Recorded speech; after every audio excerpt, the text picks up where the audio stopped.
Você já ouviu falar em pacto antinupcial? Pacto é uma palavra tão feia, né, gente? Mas nada mais é do que acordo. E antinupcial antes do casamento. Então, pacto antinupcial é um acordo feito antes do casamento. Mas como assim um acordo? Gente, na nossa legislação, na nossa lei brasileira, existem vários regimes de bens. Se você for casar e não escolher o seu regime de bens, você vai casar pela comunhão parcial de bens. Todos os bens que vocês adquiriram depois do casamento é dos dois. E no eventual divórcio, vocês têm que dividir meio a meio, independentemente de quem pagou mais por aquele bem.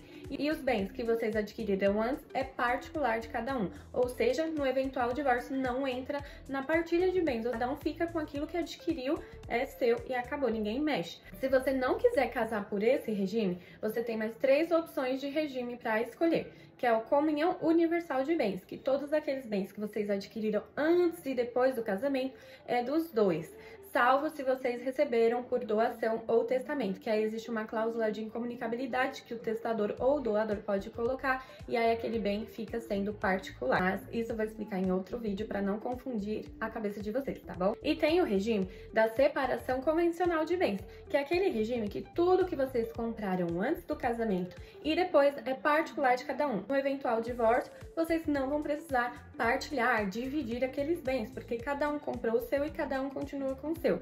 Mas essas regras valem para divórcio. Se vocês falecerem, as regras são diferentes. E também tem o regime da participação final nos aquestos, mas esse regime atualmente está em desuso. Você também pode fazer uma escritura de pacto antinupcial, mesmo casando pelo regime legal, que é o da comunhão parcial de bens, se você quiser pôr alguma cláusula na escritura falando que determinado bem comprado após a constância da união é particular seu, será particular seu. Então você pode colocar alguma cláusula, mesmo casando pelo regime da comunhão parcial de bens, isso é super possível, tá bom? A escritura de pacto antinupcial atualmente aqui em São Paulo custa R$ 592. Se você quiser casar por um regime diverso do legal ou pelo da comunhão parcial de bens, que é o regime legal atualmente, e colocar alguma cláusula, você tem que pagar esse valor para o tabelionato de notas, tabelião de notas, que é o cartório responsável por fazer essa escritura, e tem que pagar o valor